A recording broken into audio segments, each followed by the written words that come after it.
So the first and the very basic information or measurement in proton NMR spectrum or in any NMR spectrum is the chemical shift value. And this is denoted with this symbol delta, which means that the chemical shift value is written as delta values, right? Now, from where does the concept of chemical shift arise? What is chemical shift, by the way? Chemical shift is the shift in frequency from a reference standard. And this shift, of course, is in frequency. So basically, it is the difference of the frequencies between the standard and the sample protons. It means that chemical shift does not tell you about the exact frequency of a proton. It is the difference in frequencies of the reference standard and the proton that you are studying or you are analyzing. Which frequencies? The Larmor frequency, the resonance frequency, the precision frequency. From where does this concept arise? Concept of chemical shift. You know that one of the basic thing associated with a proton under the influence of an applied magnetic field is the Larmor frequency. So as soon as you turn on the magnet, it starts precessing with a particular Larmor frequency. This Larmor frequency is directly proportional or directly related to the applied magnetic field. And under the same conditions of applied magnetic field, every different type of nucleus will have its own Larmor frequency. For example, proton will have its own Larmor frequency at one magnetic field, and at the same magnetic field, carbon will have another Larmor frequency. So this frequency is because of the nature of the nucleus, the strength of the applied magnetic field, and of course the local environment. So if you are comparing proton and carbon, which means that we are comparing two different types of nuclei which have different gyromagnetic ratios, and you provide them with the same applied magnetic field, they will have different Larmor frequencies under the same conditions.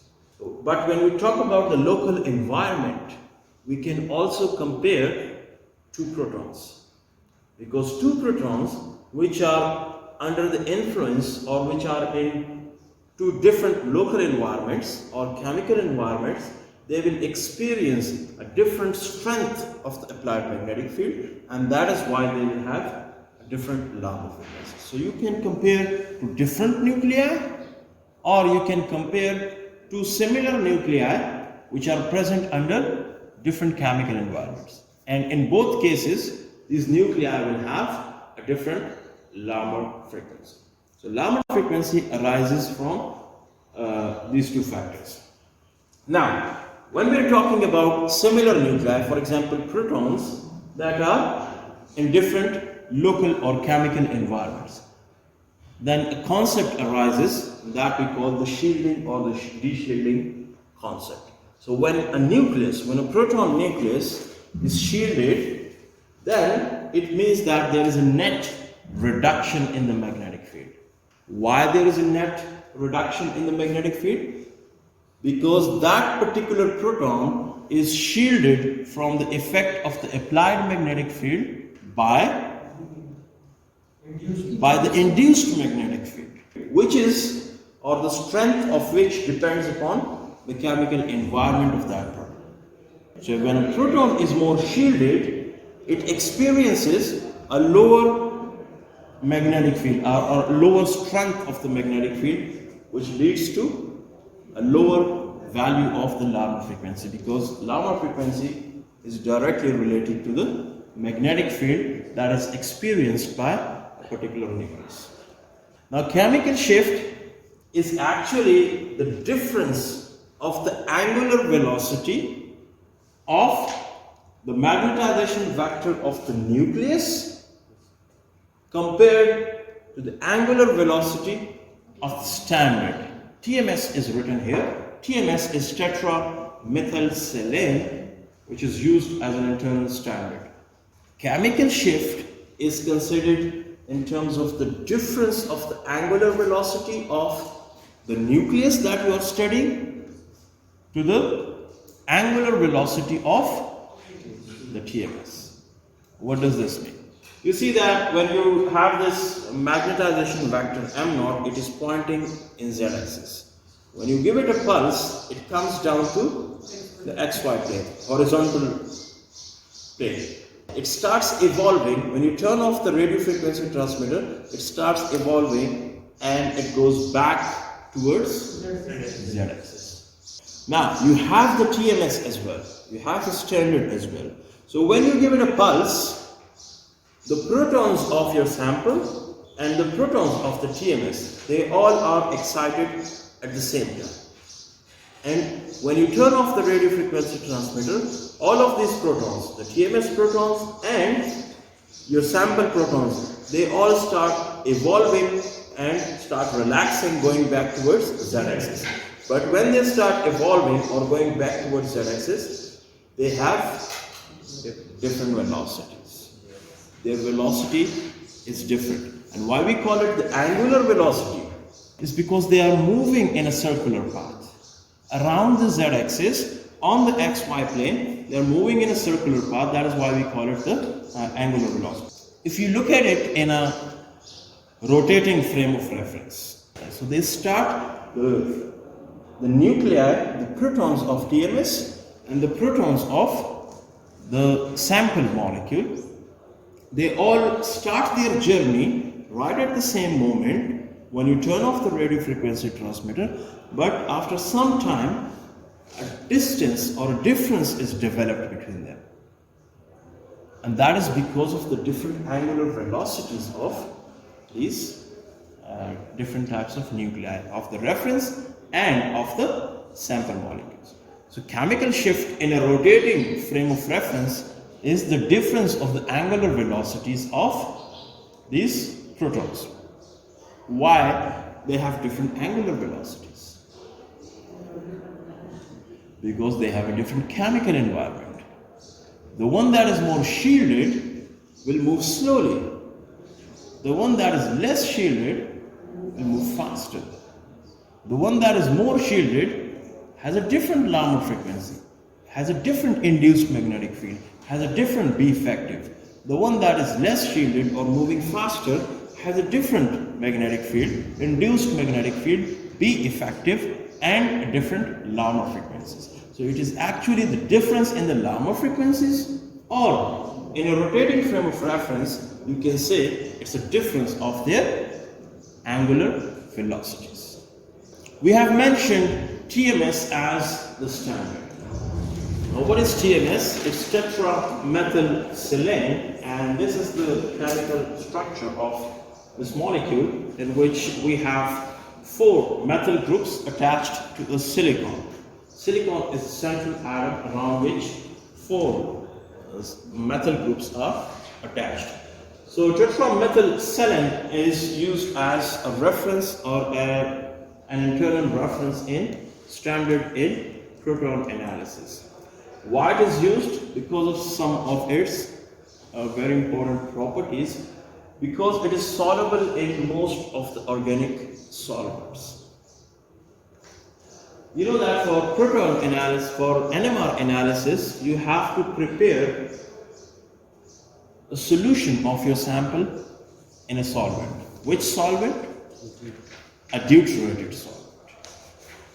So you have to prepare solution of your sample in a deuterated solvent. If you are using TMS as an internal standard, this TMS must also be soluble in the same solvent, because you are going to analyze it at the same time as an internal standard in the same sample tube. So it must be soluble as well in that particular solvent in which you are analyzing the molecule. So it is mostly soluble in almost all organic solvents that are used for NMR analysis. It is inert, which means that it will not interact with the solvent, or it will not interact with your sample molecules. So that is a good thing to have. and it's also volatile. So it can easily be evaporated, so that after analysis, after NMR experiment, you can recover your sample. It has 12 hydrogens which are all equivalent. What do you mean by equivalent hydrogens? They have the same chemical environment, and because of that they have the same magnetic environment, which means that they are chemically equivalent as well as magnetically equivalent. And when two protons or more than one protons, they are magnetically equivalent, they will have the same Larmor frequencies. If they have the same Larmor frequencies, they will have the same angular velocities. If they have the same angular velocities, they will have the same chemical shift value. If they have the same chemical shift value, it means they have the same position on the NMR scale. So magnetically equivalent protons will give you one signal. So all of these 12 hydrogens, they are magnetically equivalent, and it also has 4 carbon atoms. So no matter you are analyzing protons in your sample or you are analyzing carbons in your sample, in all cases it has equivalent carbons and equivalent hydrogens. So you don't need to worry about more than one signals of TMS. It will give you only one signal for proton and one signal for carbon. The protons that you see here are highly shielded. And that is because of the fact that they are attached to carbon atom, of course, and that carbon is attached to a less electronegative atom, that is silicon. So what does that mean? Why we say that these protons are highly shielded? Because the carbon is attached to a less electronegative atom. If carbon is more electronegative than silicon, it means that carbon will withdraw electron density from the silicon. And that means that the electron density around the carbon will be higher. If electron density around the carbon is higher, automatically electron density would be higher around the protons. If electron density is higher around these protons, the induced magnetic field would be stronger.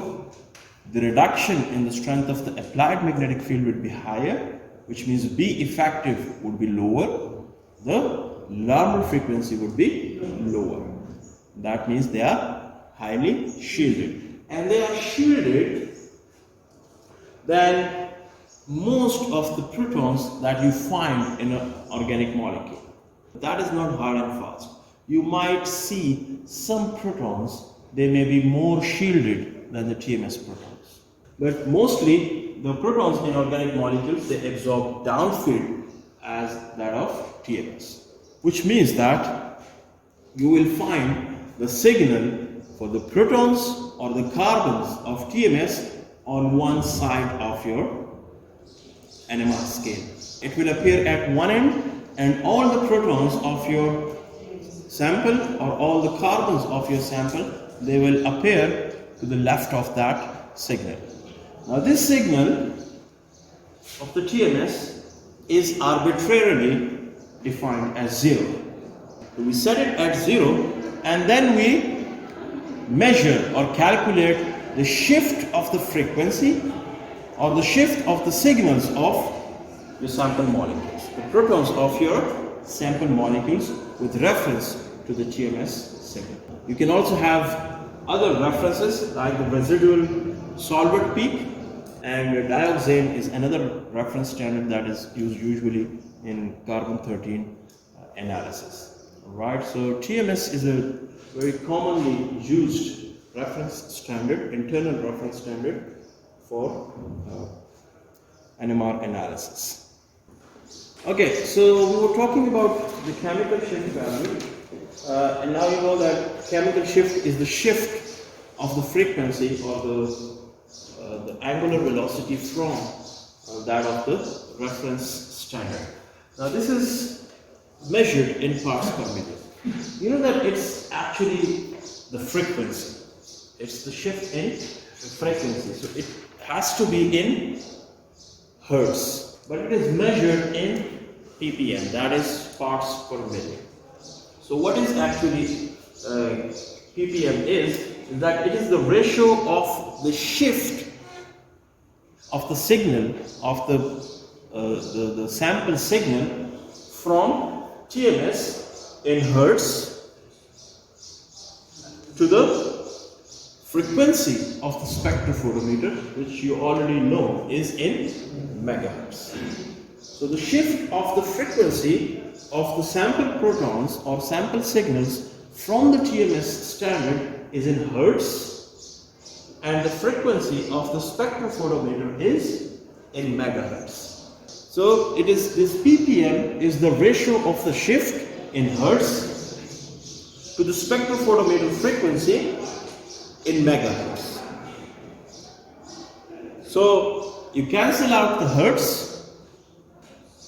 1 megahertz is equal to 10 raised to the power 6 hertz. So this is hertz divided by, if you convert megahertz into hertz, it will be hertz into 10 raised to the power 6. You cancel out the hertz and you will be left with 10 raised to the power 6 in denominator. When you take it to the numerator, it becomes 10 raised to the power minus 6. And 10 raised to the power minus 6 means ppm.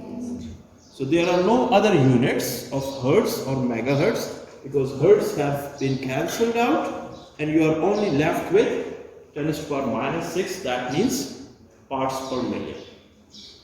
Now why it is important is that you know that this local magnetic field or induced magnetic field is very small. It's a very weak magnetic field as compared to the B naught. So the difference that it brings in the lower frequencies or the resonance frequencies of these protons would also be very small. That is in a few hertz. The difference of the frequency or the lower frequency between these protons is in the range of a few hertz. But the absolute value or the value of the pulse that you are giving, that is very large. Compared to this, the value of the pulse or the frequency of the pulse is very large, because that is in megahertz. The difference is in hertz, and the absolute value of the pulse is in megahertz. Now this ppm scale or chemical shift scale, it's a relative scale. As I told you earlier, that you arbitrarily assign TMS as 0, and then you measure the shift of these protons from the TMS with reference to the TMS, and you give it a value. So if TMS is 0, then you just calculate the difference or the distance between the two signals, the TMS signal and the sample signals. You calculate the difference. So it's a relative scale.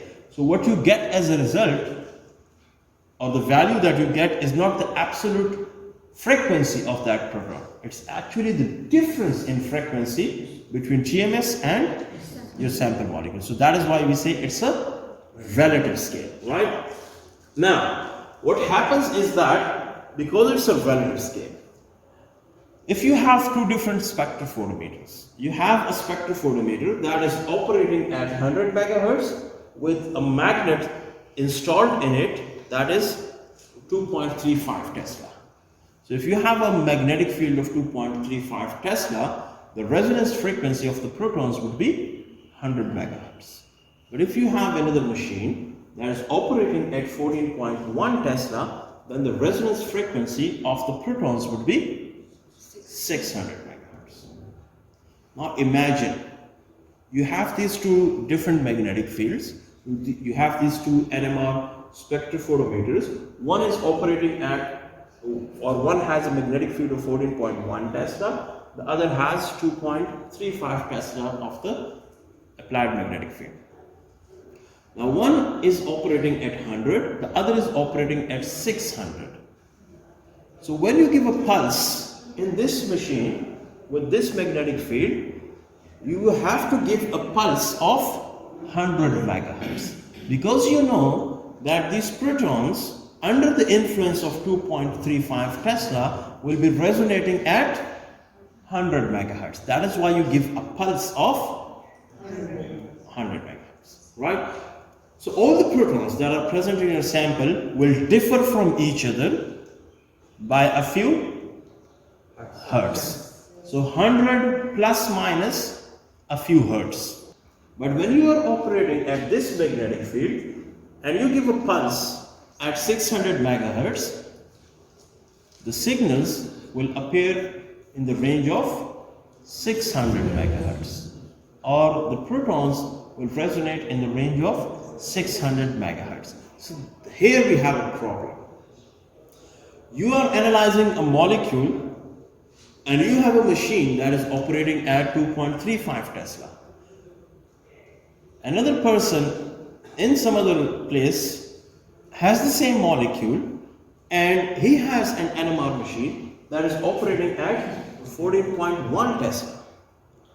When you analyze your molecule and you record the chemical shifts or the values of your sample protons, you would be writing them in the range of around 100 megahertz.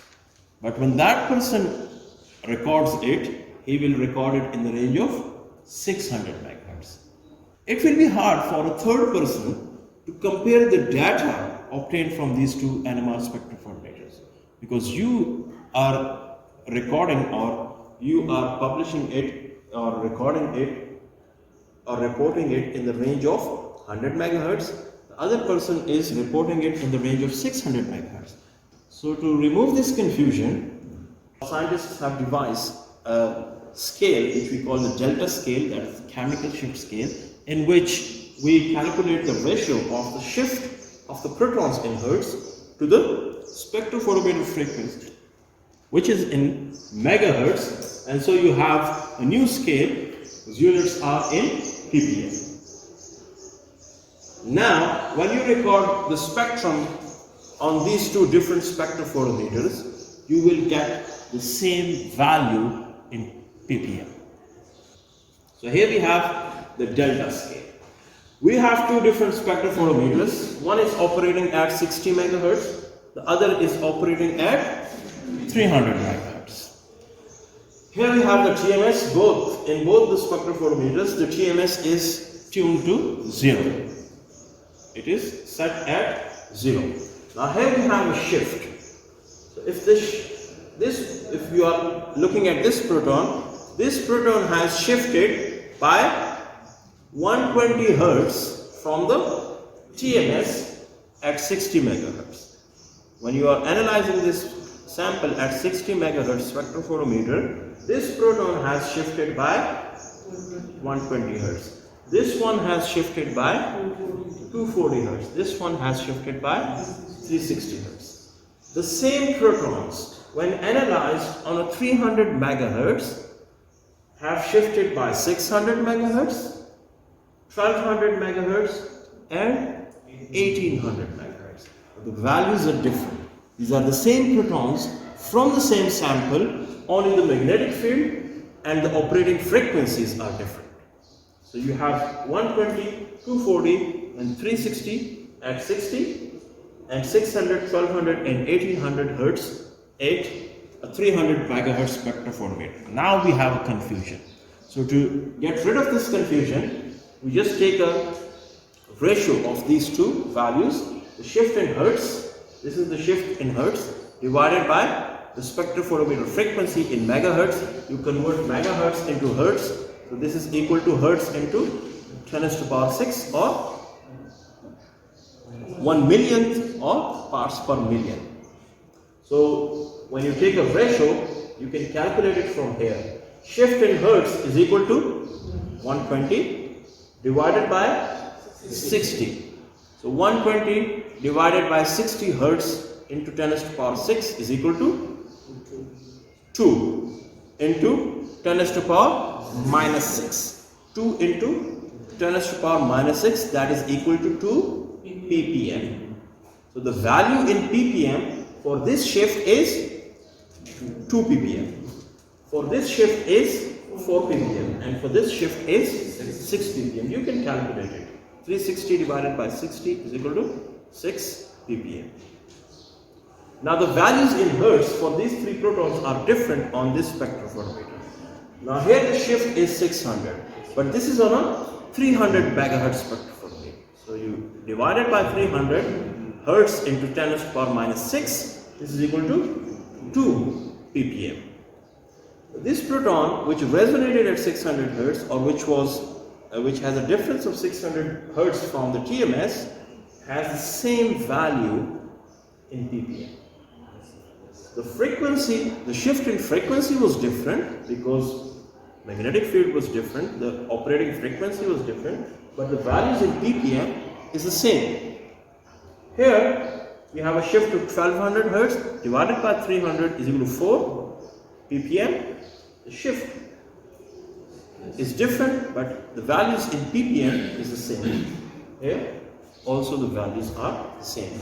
Now if you have the same sample and you have analyzed them on two different spectrophotometers, you will get the same values in ppm. That is why we have this ppm delta scale, so as to avoid any discrepancy or any confusion if you have two different spectrophotometers. So this was all about the chemical shift. In the next lecture we will talk about this scale, the chemical shift scale, and where you can find all these different types of protons on the NMR, proton NMR scale.